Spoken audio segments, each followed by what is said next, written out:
Y allí en la casa de mi mamá, yo regresé de nuevo muy contento, con la esperanza de volverla a encontrar. A mi regreso yo estaba contento, con mi mamá y también mi papá.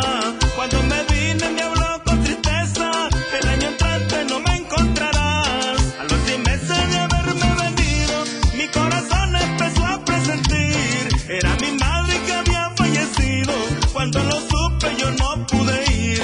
A los 6 meses de haberme venido, mi corazón empezó a presentir. Era mi madre que había fallecido, cuando lo supe me quise morir.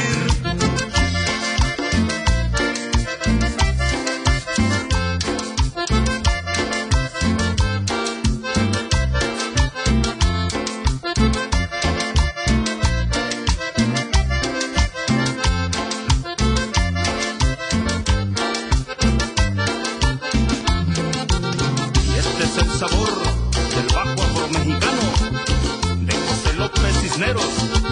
¡Uy! Pasaron días y se llegó el año, mi pobre padre también falleció. Con sentimiento yo sin demostrarlo, sigo cantando llevando un dolor. Pero el Señor me dio resignación para soportar este golpe tan duro. Todos los días rezo una oración para encontrar con ellos el futuro.